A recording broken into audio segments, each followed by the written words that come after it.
el oficio de escribir de Marianne Becker con Becker. Quiero manifestarles la alegría que tiene la librería al poder recibirles esta tarde en este encuentro que tanta ilusión nos hacía junto a Ilana Becker, con quien hemos estado organizando este encuentro hace algún tiempo. Gracias, Ilana, por tu esmero, y bueno, aquí tenemos los resultados de tu esfuerzo y de tu cariño para este encuentro de hoy. Es el primer tomo de una serie, de una trilogía que viene en camino. Entonces anunciamos que es eso, que es el primero de 3. Quiero agradecer como siempre al Trasnocho Cultural, a José Pizano, al equipo de la Sala TAC, quienes nos ofrecen este espacio maravilloso y que hace extensiva en la pequeña covacha que es nuestra librería El Buscón. Quiero decirles que para hoy el precio, según ha querido el Espacio Frank, por supuesto también organizadores de este encuentro, tiene un precio especial. Ellos han querido que hoy tuviéramos el detalle de colocar un precio especial y me pidieron que lo mencionara. Así que bueno, luego igualmente tendremos un brindis y una firma de algunos familiares de Marianne. Bienvenida. Vamos a tener un pequeño espacio para que la familia les dé una firma también. Así. Y Luz Marina también va a estar firmando, que tiene mucho que ver en este libro. Bueno, Tony se va a encargar del resto, de presentar a las personas que van a decir las palabras esta tarde, y bueno, solamente por parte del Buscón y de Trasnocho, nuestra bienvenida. Gracias.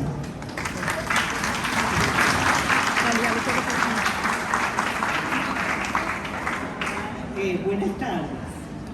En nombre de mi familia y del Espacio Ana Frank, quiero agradecerles que hayan venido a acompañarnos hoy al lanzamiento de este libro, que es un sueño hecho realidad. Quiero expresar mi reconocimiento a las personas que hicieron posible este proyecto. A Katina Enríquez, del Buscón, por cedernos con cariño este acogedor y apropiado espacio. A mi hermana Ilana, por haberme empujado a involucrarme y continuado los pasos de nuestra madre, Marianne Becker, haciendo florecer su obra maestra del Espacio Ana Frank, difundiendo sus valores de coexistencia, respeto y responsabilidad por el otro, y valentía moral a través de las distintas ciudades de nuestra amada Venezuela, y ahora con su pequeña filial en Miami. Para mí, esta tarea fue un reencuentro con mi mamá, evocar sus sabias palabras y sentir que era nuestro compromiso transmitirles a todos, y especialmente a nuestra generación de relevo, nuestros hijos y nietos. Marianne Becker no tenía ninguna pretensión de verse publicada, sino simplemente escribía para sí misma, para comprender mejor, para plasmar sus ideas y pensamientos sobre el judaísmo, determinados filósofos o escritores, la comunidad judía en la que vivía y, en fin, el futuro de la humanidad. Y en esto fue premonitoria de muchos conflictos de la actualidad. Este libro comenzó con unos pasantes de la Universidad Central en la biblioteca de su casa, clasificando escritos a mano. Por aquí está Brian, que no sé por dónde anda, que fue el primer pasante que comenzó. Ahí está. Primer pasante que comenzó clasificando todos los documentos de mi mamá. Eran escritos a mano, a máquina de escribir, grabados en sus computadoras, eran sus conferencias, clases, artículos de prensa o revistas, y algunos textos inéditos que nunca se vieron publicados. Aquí también entra la maravillosa labor de nuestra jefa editorial, Luz Marina Barreto, de la Escuela de Filosofía de la Universidad Central, que sin haber conocido a mi mamá se comprometió y mimetizó con sus palabras, y cuya claridad como filósofa, profesora y conocimientos de varias lenguas fue la escogencia perfecta que enriqueció todos los escritos. A mi tío Carlos Con, Junito, que todos conocen como Junito, cuyo sabio conocimiento de historia de las ideas y filosofía, además de su espíritu crítico y de contradicción, ayudó y mejoró todos los textos evaluados. Y bueno, a Elena Rosen por su artístico trabajo en el diseño gráfico del libro. Pero toda esta empresa compartida no sería posible sin nuestra querida tía Dita, Esther Con de Cuello,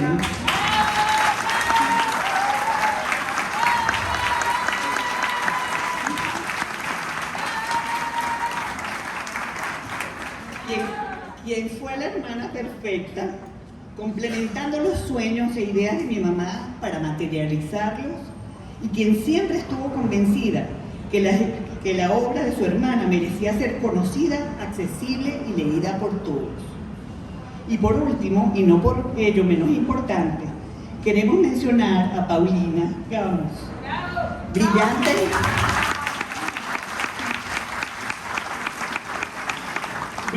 escritora y política que con su calor humano, su sentido del humor y sagaz pluma fue la amiga más cercana y querida de mi mamá. Sin embargo, por motivos ajenos a su voluntad, Paulina no nos va a poder acompañar esta tarde, pero sus palabras tendrán una vocera muy especial, heredera de las cualidades de su madre, aunque con una vida menos agitada, porque nunca se metió en la política, su única hija y también mi amiga del alma, Raquel Cohen Almoza.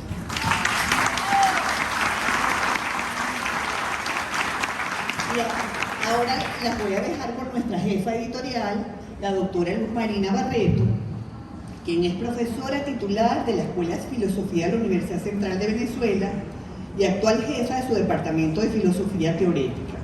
Ha sido directora del Instituto de Filología Andrés Bello, directora de estudios de doctorado y posgrado de Filosofía de la UCB y miembro fundador del posgrado de estudios del discurso de la misma universidad.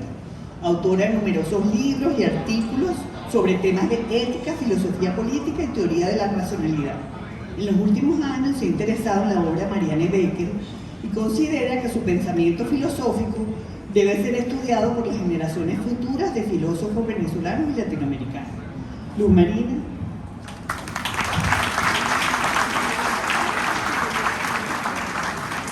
Gracias. Buenas tardes a todos. La filósofa y ensayista Marianne Con Becker perteneció a una brillante generación de filósofos e intelectuales venezolanos que se conoció al calor de las clases que impartía un prometedor joven venezolano, Ernesto Maíz Vallenilla, en el 5º año del Liceo Andrés Bello de Caracas, a inicios de la década de los 50 del siglo XX. Muchos de los jóvenes que estudiaron con él, y entre los que se encontraban también, por ejemplo, Antonio Pascuali o Guillermo Sucre, seguramente inspirados por su visión del papel central que habría de desempeñar la filosofía como disciplina de fundamentación del conocimiento en general y por supuesto de las ciencias a lo largo del siglo, terminaron eligiendo a la recién fundada Facultad de Filosofía y Letras de la UCB como destino final de la vocación que ese vibrante entorno había despertado en ellos. Solo podemos imaginarnos lo estimulantes que debieron haber sido aquellas discusiones y la reflexión al interior de ese grupo de hoy maestros de la filosofía venezolana, con mayúsculas, que se integraron a la facultad en los años 50 y entre los cuales se encontraban también Juan David García Vaca o Federica de Ritter, que formaban parte de su staff de profesores, y compañeros de estudio como Federico Riu, Juan Nuño o Alberto Rosales, que se encuentra entre nosotros. Entre ellos estaba también Marianne Con Becker, quien egresó con honores y las máximas calificaciones de la facultad en 1955 y quien entraría luego como profesora e investigadora del Instituto de Filosofía de la UCB hasta su jubilación. Encontramos entre su vasta obra publicada e inédita artículos académicos en sentido estricto, dedicados a reflexionar sobre las implicaciones del pensamiento político de Bertrand Russell, o sobre Hannah Arendt, o sobre Manuel Levinas, pensador al que dedicó largos y pormenorizados análisis al final de su vida. Sin embargo, aunque nunca le abandonó este rigor científico inculcado por sus maestros de la Escuela de Filosofía, su género de expresión preferido fue siempre, sin duda, el ensayo libre, que acometió con envidiable soberanía, autonomía de pensamiento y total libertad. A su español elegante y preciso, caracterizado por largas oraciones subordinadas, como si la fecundidad de sus ideas compitieran entre sí por salir a la luz, por no dejar de ser dichas, se une la urgencia de su preocupación por una comprensión de la justicia social y de una vida personal ética que no se piense abstractamente, fuera de su inserción en una comunidad de origen, la que era en su caso la comunidad judía venezolana. Marianne Combecker es pionera en Venezuela de una reflexión que se conoce en círculos académicos como el comunitarismo filosófico, que se caracteriza por advertir contra una fundamentación de los principios que presiden una vida ética y la vida política que los vacíe de su concreción vital en las fuentes de sentido que nacen de una vida compartida con otros. Su crítica a los ideales de la asimilación judía, que condujeron al paulatino abandono durante las primeras décadas del siglo XX de aquel cultivo del patrimonio moral y cultural, específicamente judíos, que los distinguía como ciudadanos de los estados-nación modernos por su historia particular y que finalmente no impidieron el Holocausto, da lugar en su pensamiento una defensa del pluralismo ético que se articula al rechazo de una suerte de liberalismo plano que corre el peligro de erosionar las fuentes de sentido que configuran nuestros ideales de justicia y moral, al quitarles el suelo común que solo puede brotar de una vida social en la que se comparte comunicativamente, como insiste muchas veces también Hannah Arendt, lo que pensamos que es valioso. Marianne fue una incansable investigadora de esa elocuencia y con ella informó sus propias intuiciones sobre la importancia de pensar estos ideales comunitariamente, desde el lugar al que uno pertenece y al interior de esas importantes fronteras sutiles que han de llevarse siempre y sabiamente en el corazón.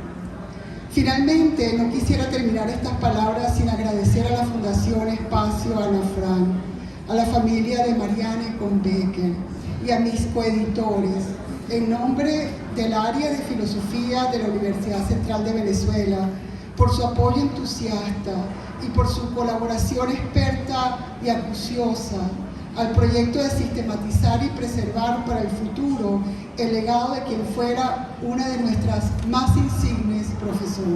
Muchas gracias.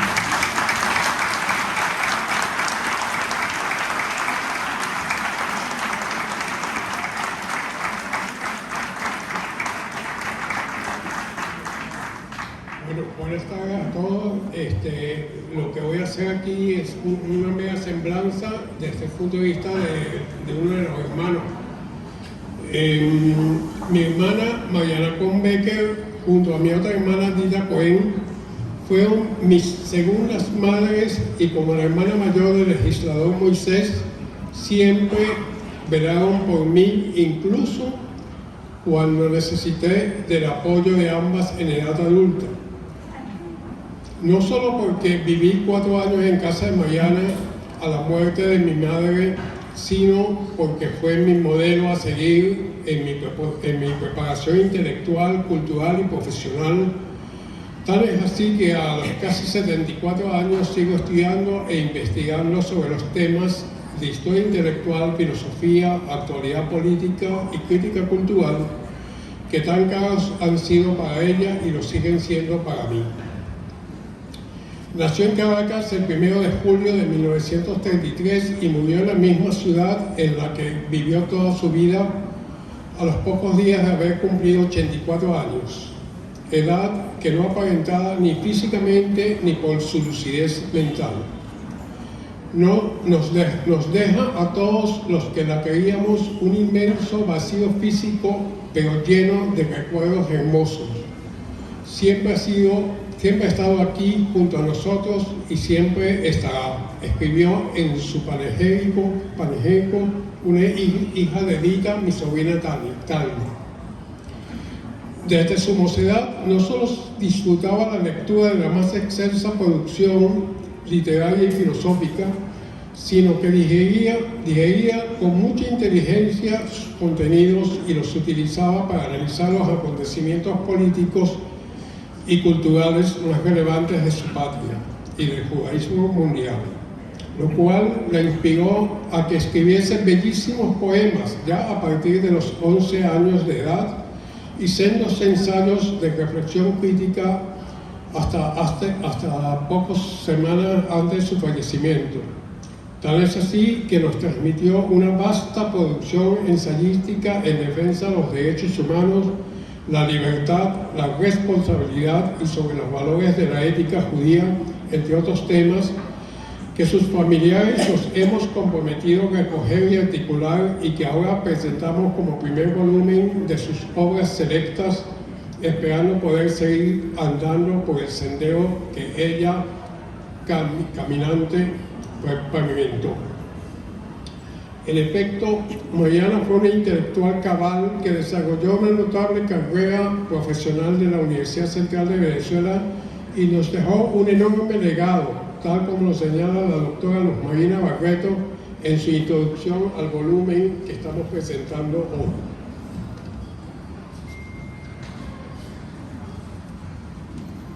La coexistencia entre pueblos, culturas y religiones fue para ella, así como lo es para mí, motivo de preocupación y ocupación.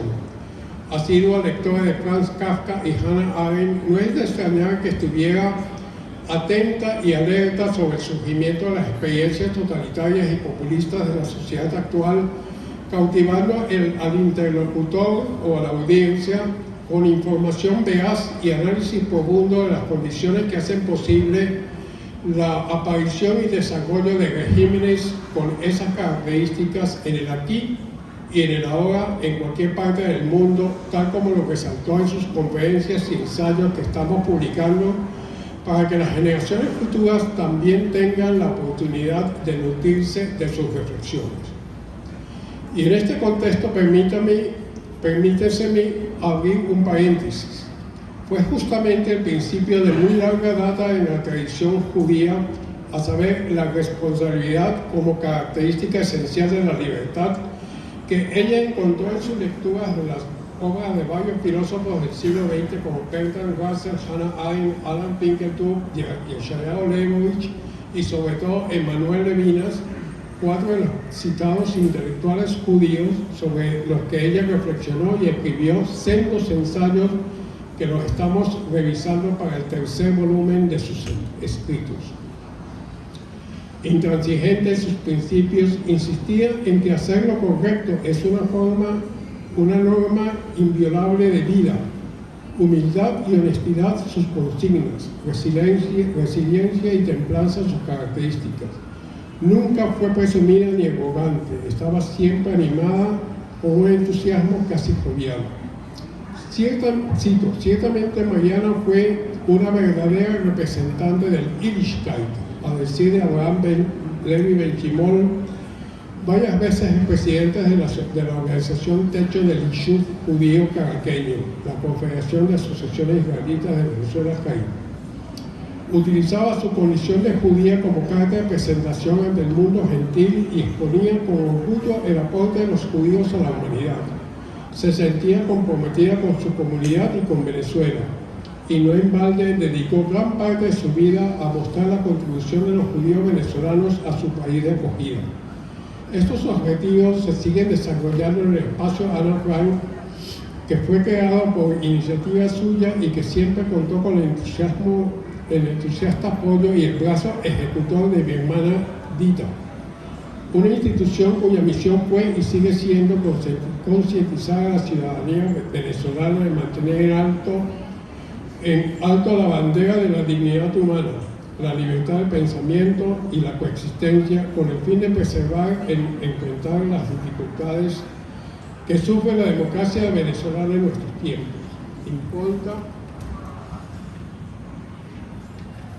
que ambas hermanas nos fueron transmitiendo a mí, a sus hijos, a sus nietos y esperamos también a sus bisnietos, por lo que estamos profundamente agradecidos. Marianne Cohn Becker no solo ha dejado una huella indeleble en sus hijos, hermanos, sobrinos y amigos, sino en toda la comunidad judía y allende, y sin lugar a dudas en aquella sociedad venezolana que aprecia la libertad, la solidaridad y la convivencia. Sin temor a equivocarme y con mucho orgullo pienso que sus principales cualidades que ella logró satisfacer plenamente y que nos toca a nosotros emular fueron Ahabat y Tikvat Olam, y Tikkun Olam, amor y reparación.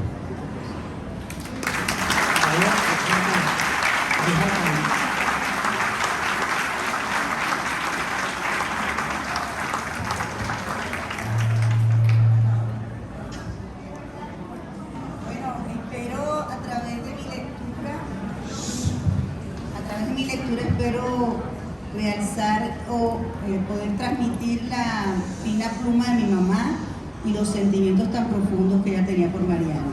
Espero leer bien.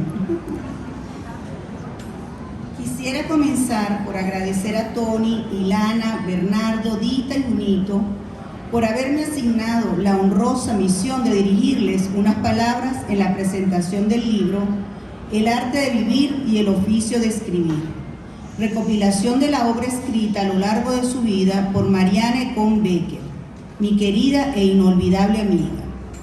Si hay algo que lamento profundamente es no estar presente aquí para ser parte de este homenaje a quien tanto mereció y que sigue mereciendo el reconocimiento de su familia, de sus amigos, de la comunidad judía venezolana y del mundo de las ideas y del pensamiento filosófico en el país.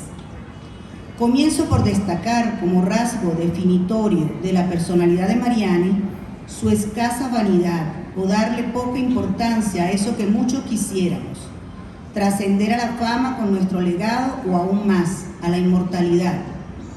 Tal como lo señala Luz Marina Barreto en la introducción de la obra que hoy presentamos, Marianne organizó en carpetas todos sus escritos de temática judía y sobre filosofía, pero nunca se preocupó por publicarlos.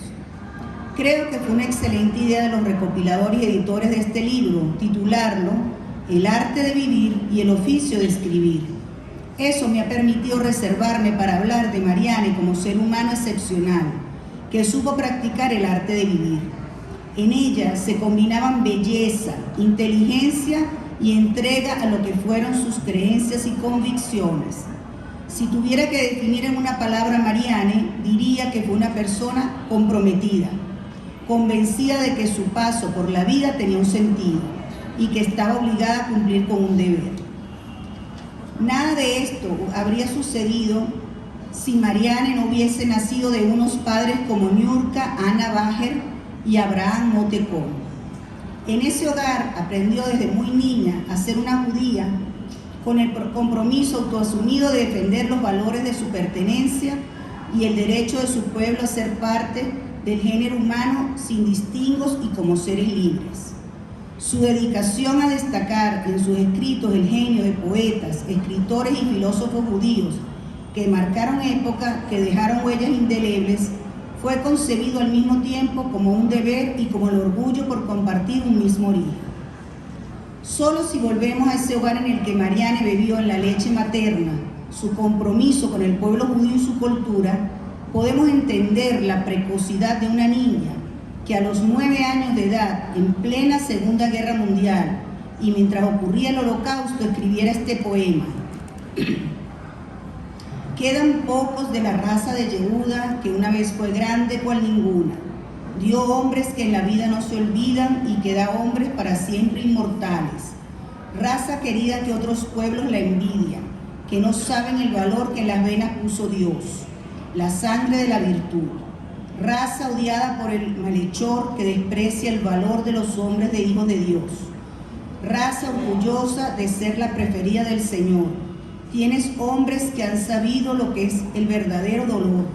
Hoy son pocos los que te quedan, pero no son cobardes, y esperan con calma el día en que todos comprendan que es el pueblo más sufrido, que es el pueblo de Israel, que ha perdonado al traidor y que con sus brazos ayudó a la civilización.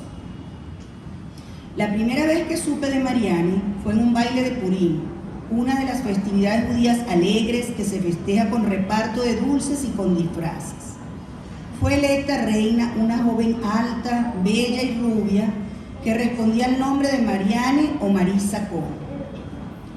La segunda vez el encuentro fue luctuoso.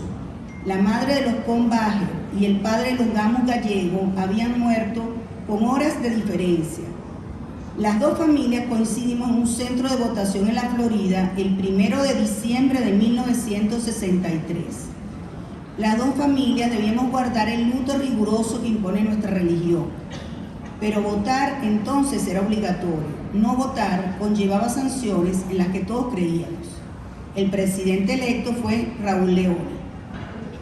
En junio de 1967 estalla la llamada Guerra de los 6 días. Era la segunda vez que David vencía a Goliat. El heroísmo del pequeño Estado judío amenazado de destrucción por 7 países árabes despertó una admiración mundial que en muchos casos fue euforia.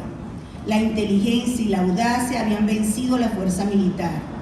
En medio de aquella explosión de simpatías, era casi imposible presumir que en poco tiempo comenzaría una campaña promovida por la Unión Soviética y sus satélites, además de la China de Mao, la Cuba de Fidel Castro y todo el mundo árabe, enfocada a victimizar a los refugiados palestinos, rechazados por los países que decían defenderlos, y a reactivar el nunca desaparecido antisemitismo, pero bajo la etiqueta de antisionismo.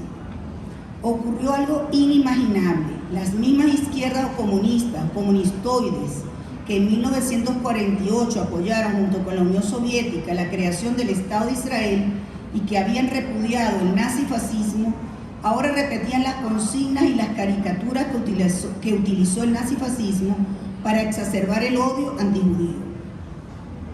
Fue en 1969 cuando la visita de un diplomático israelí a Caracas y su encuentro con Mariani nos hizo despertar a muchos del sueño de un Israel seguro por el respaldo del mundo libre.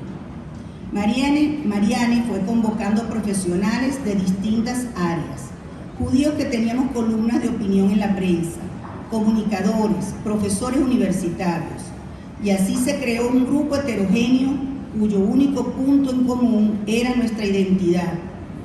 Estudiábamos historia judía contemporánea, leíamos autores que habían escrito sobre judaísmo y sionismo. Mariani, sin conocerme más que por mi columna semanal en El Nacional, me invitó a incorporarme a ese grupo.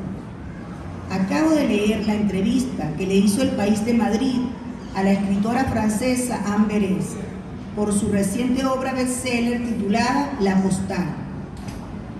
En ella cuenta un viejo chiste. Ser judío es pasarse la vida preguntándose qué es ser judío. Creo que ese era el caso de muchos de nosotros.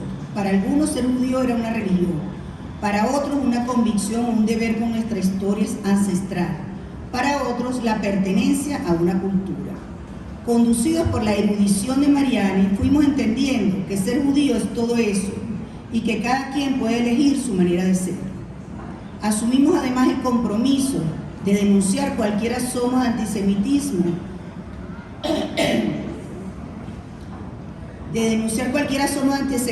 y de probar constantemente que antisionismo y antisemitismo son hermanos siameses. Ese grupo de estudio y de acción fue conocido como X1. No elegimos ese nombre, fue la obra de algún bromista que nos consideraba una especie de logia o conciliábulo. La campaña antisionista, es decir, antisemita, era feroz en nuestro país. La Embajada de la Unión Soviética financiaba al Partido Comunista y a su periódico Tribuna Popular, que era un divulgador de odio antiisraelí. La Universidad Central de Venezuela era un hervidero de la extrema izquierda de donde salían panfletos cargados de odio contra el Estado judío. Incluso el Partido Movimiento al Socialismo, MAS, que era un desprendimiento del Partido Comunista y cuyo máximo dirigente era Teodoro Petkov, de madre judía, tenía marcada tendencia antisionista. El periódico de mayor prestigio era El Nacional y en su plantilla de columnistas y redactores predominaban izquierdistas con marcada antipatía por Israel. Fue la época de nuestros comunicados y remitidos. Los redactábamos y emprendíamos la tarea de lograr firmas importantes. Había muchas frustraciones por quienes se negaban y una emoción similar a una hazaña cuando se lograba una firma de peso intelectual o político. Gracias al apoyo y recomendación de Mariani, en 1970 fui designada directora de la Oficina de Derechos Humanos de la CAIF, Confederación de Asociaciones Israelitas de Venezuela. Una iniciativa de la organización Bnei Brit de Venezuela para luchar institucionalmente contra toda forma de discriminación, especialmente el antisemitismo. Nos tocó la hermosa y emocionante misión de sumarnos a la defensa de los judíos de la Unión Soviética bajo el lema "Dejad salir a mi pueblo". El comité organizador fue obra de los miembros del X1, pero también de otros dirigentes comunitarios. Fue integrado por personalidades de la política, del intelecto y de la ciencia. Realizamos 3 reuniones internacionales con asistencia de brillantes figuras. Aún recuerdo la emoción que nos produjo con una de esas reuniones oír a Bayard Rustin, el más cercano colaborador de Martin Luther King, entonando con un vozarrón de bajo y en forma de spiritual "Let my people go", o la sorpresa de la gran declamadora argentina Berta Singerman, que estaba en Caracas para varios recitales en el Teatro Municipal, que se enteró por la prensa de un congreso de mujeres por los judíos de la Unión Soviética y se presentó espontáneamente en nuestra reunión del Hotel Ávila para recitar en Yiddish un canto a la libertad. Formar equipo con Mariani, aprender de ella, intercambiar ideas, reírnos o preocuparnos, se fue haciendo una amistad que trascendió la misión que nos tocó asumir. La guerra de Yom Kippur en 1973 fue un tour de force para la Oficina de Derechos Humanos de la CAIF. Recibíamos apoyos, pero también desencantos. Fue muy estimulante ver a una comunidad volcada en querer ayudar, en ser útil para Israel desde la lejana Venezuela. Mariane siempre fue una convencida de la necesidad que teníamos los judíos venezolanos de perdurar, de que se divulgaran los aportes que habían hecho al país, tanto los nacidos aquí como los que llegaron como inmigrantes. Así nació la iniciativa de grabar los testimonios de miembros destacados de nuestra comunidad, que son un legado invalorable para las nuevas generaciones y para la historia misma de Venezuela. Con ese mismo propósito emprendimos en abril de 2002 un viaje a Chicago y Nueva York para visitar museos judíos en ambas ciudades y tomar ideas para la creación de uno en Caracas. Fue un grupo extraordinario: Mariane y Dita, Julia Cohen, Ilana Becker, Anita Figa, Rebeca Luzgarten y Fanny Cohen. Mientras estábamos en Nueva York conocimos los trágicos sucesos del 11 de abril y al regresar a Caracas el día 13, el sorprendente desenlace. El museo quedó como un proyecto inalcanzable.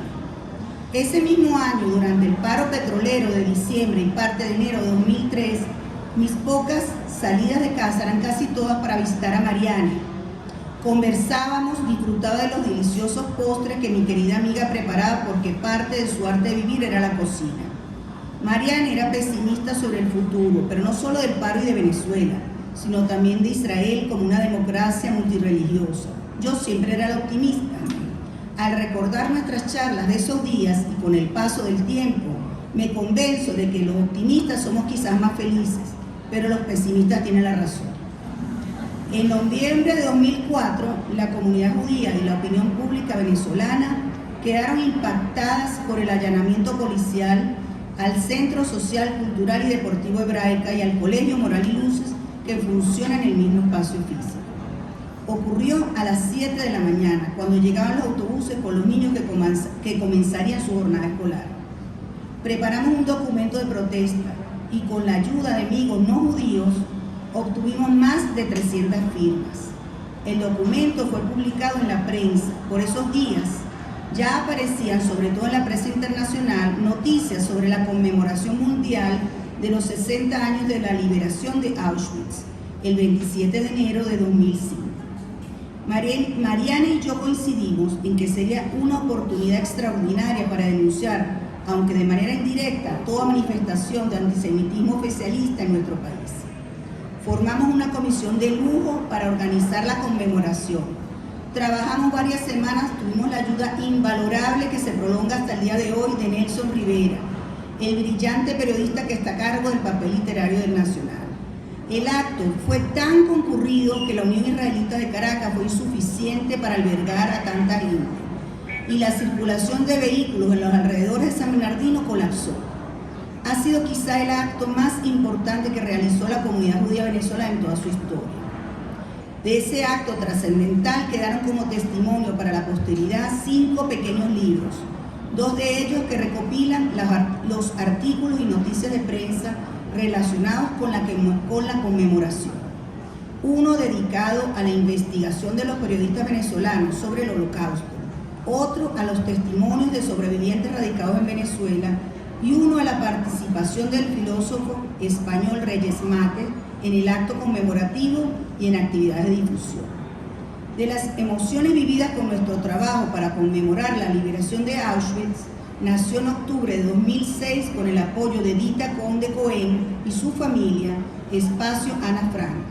Mariane tuvo la idea de las cinetertulias el primer sábado de cada mes, con un público que ha ido creciendo ahora bajo la dirección de Ilana. También el proyecto de conmemorar cada 27 de enero, fecha que la ONU eligió para el recuerdo de las víctimas del Holocausto. Se haría con un concierto. Tengo muy presente que la angustia de Mariane por organizar ese evento y que fuese exitoso comenzaba 3 meses antes del mismo. Le ha correspondido a Ilana, la segunda hija de Mariane, proseguir la tarea de su mamá y la ha engrandecido de tal manera que es motivo de orgullo para todos quienes asistimos al nacimiento de esta institución.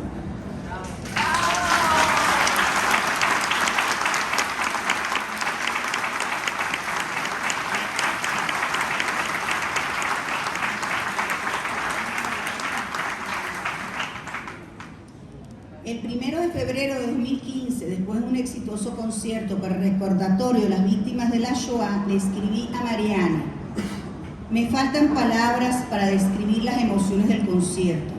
La obra de Teruel especialmente me dejó impactada, pero todo sin excepción fue hecho con amor. Has logrado algo maravilloso, casi mágico, que es motivar a una cantidad de artistas para que sean parte de un sentimiento de responsabilidad colectiva y universal ante la Shoah. Venezuela sigue siendo única y tú única dentro de Venezuela. Me enorgullece cada día más ser tu amiga.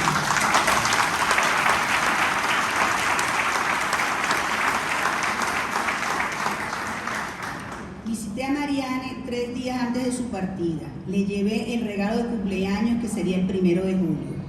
Mi inolvidable amiga era, quizá por primera vez, optimista con la evolución de su enfermedad. Dejó un vacío imposible de llenar, el que dejan los seres trascendentales e irrepetibles.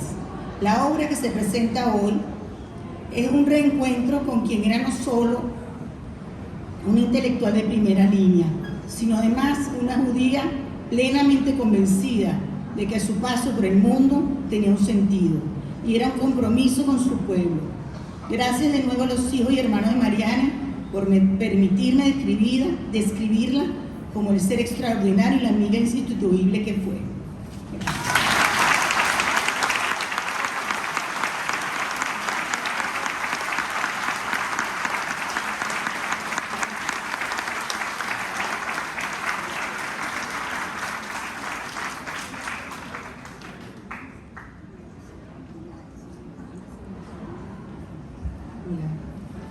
Bueno, pueden respirar.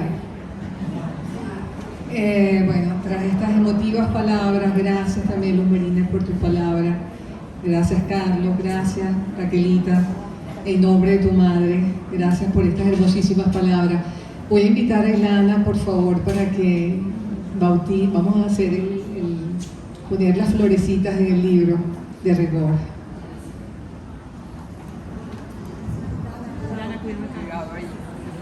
En realidad quiero que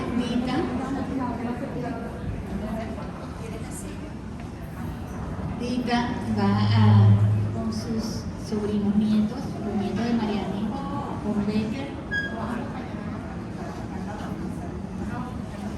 Vamos a bautizar el libro.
No, para la foto que salen todos de frente.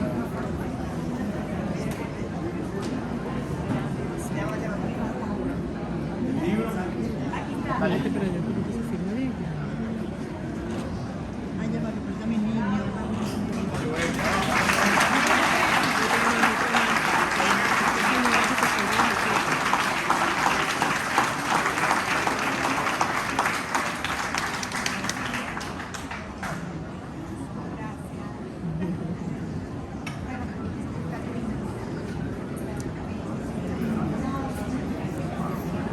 Bueno, lo dicho, vamos a pasar al brindis. Vamos a conectar acá, sí.